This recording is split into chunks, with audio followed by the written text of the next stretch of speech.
বিলেতে পড়তে যাওয়া কিংবা স্থায়ী হওয়ার স্বপ্ন থাকে অনেক বাংলাদেশির। বেশিরভাগই দেশটিতে শিক্ষার্থী হিসেবে যান এবং পরে কর্মী হিসেবে স্থায়ী হওয়ার চেষ্টা করেন। কিন্তু জানেন কি, যুক্তরাজ্যের অভিবাসী আইনে কঠিন হচ্ছে কর্মী নিয়োগের দক্ষতার মাপকাঠি। চলতি সপ্তাহে ব্রিটিশ পার্লামেন্টে উঠছে এ সংক্রান্ত আইনের সংশোধনী প্রস্তাব। কিন্তু ইউকের নতুন এই অভিবাসী আইনে কি কি পরিবর্তন আসতে যাচ্ছে?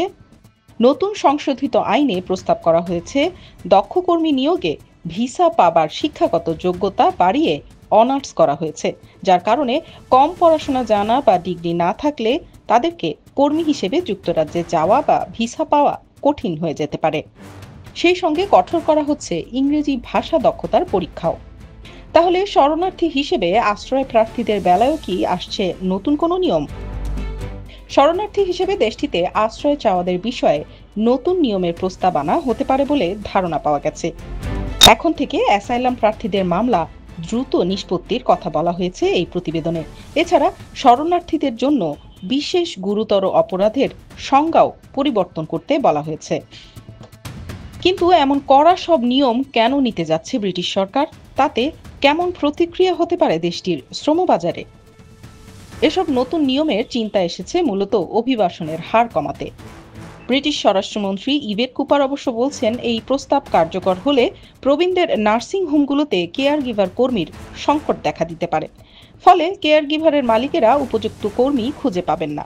কিন্তু তাই বলে যে নতুন করে অভিবাসী নিয়োগ দেওয়া হবে তা নয়, বরং যারা ইতিমধ্যেই যুক্তরাজ্যে অভিবাসী হিসেবে আছেন তাদেরই ভিসার মেয়াদ বাড়িয়ে কর্মী সংকট মোকাবেলা করার কথা জানান কুপার।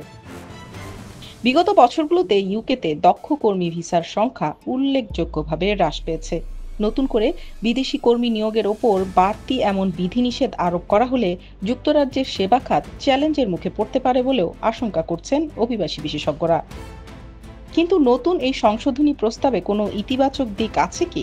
সংশোধনী প্রস্তাবনায় ইতিবাচক দিকটি হলো নতুন বিদেশি কর্মী নিয়োগের বিকল্প হিসেবে বিদ্যমান কর্মীদেরই ভিসার মেয়াদ বৃদ্ধি করতে বলা হয়েছে। সুনির্দিষ্ট মানদণ্ড পূরণ করতে পারলে আগের কর্মীরাই ভিসার মেয়াদ বৃদ্ধির আবেদন করতে পারবেন। ফলে যারা ইউকেতে এখন অবস্থান করছেন তাদের কাজের সুযোগও বাড়বে।